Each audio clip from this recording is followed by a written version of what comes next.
behalf of the people here, we'd like to honor you and welcome you with a song in gratitude for all the goodness that you've brought into the world. We'd like to offer the Sundance song. Yeah.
First thing I want to do, is Mike okay?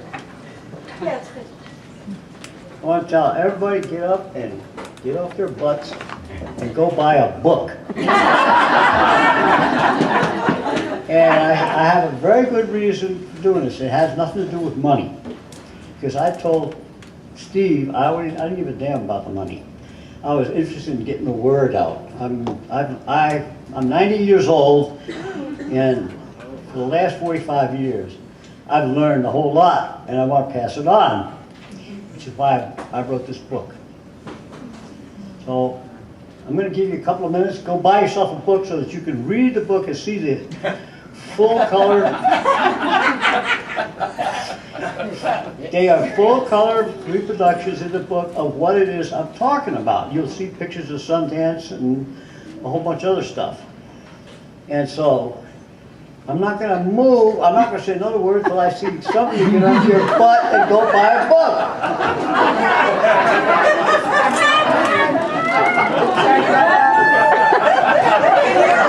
Somebody grab those books and This is how I learned.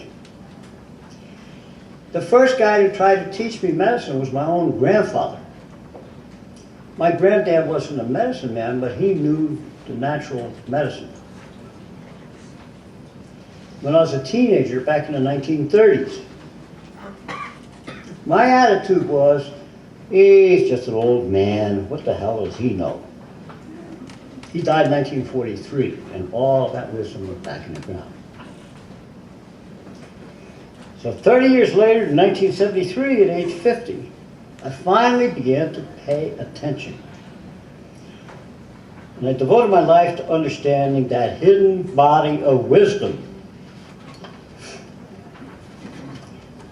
It took me 35 years. Talk about being a slow learner. But I finally got it in 2008.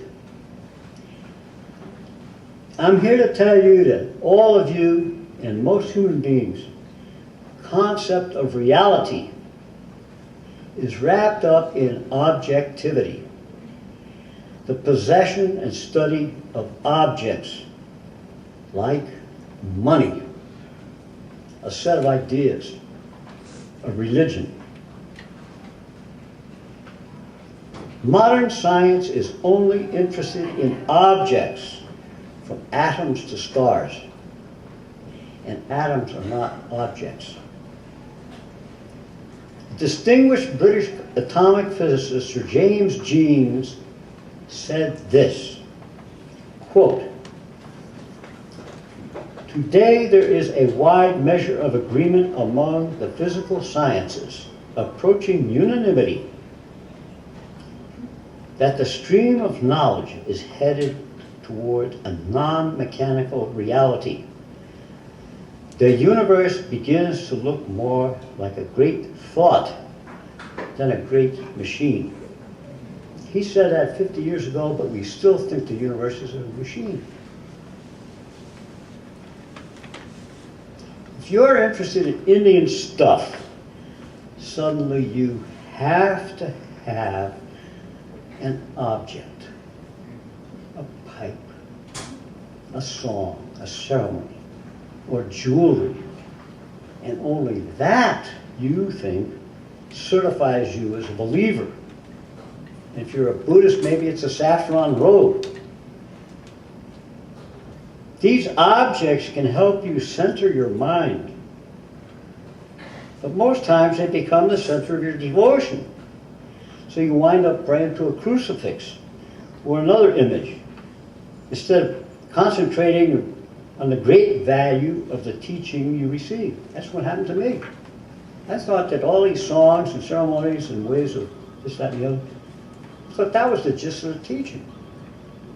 But it wasn't. The gist of their teaching was in these little short aphorisms, like my Uncle Bill's, "God gave you a brain, you figure it out."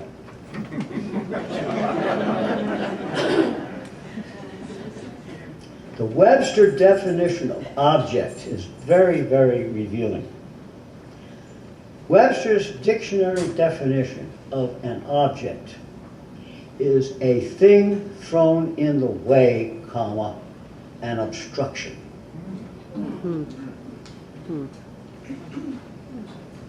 In 2008, I finally realized that the absolute crux or gist of the teachings I was receiving was not centered on the objects, such as the pipe, songs, and ceremonies.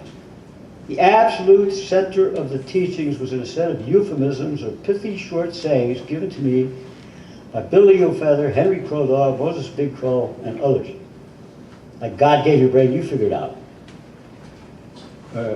Uncle Moses said, "They're all friends." He wasn't referring to human beings, he was referring to everything. Bugs, trees, stars, rocks. And the other one that Uncle Bill always said was, I'd ask him some stupid question or ask him how to do something, he would say, "That's your problem, not mine." And a lot of others. I think it's really important to understand that healing power comes not from some guy giving you holy water or whatever. And it's very important to understand that medicine men are not saints. They're human beings. They're men before they are medicine men.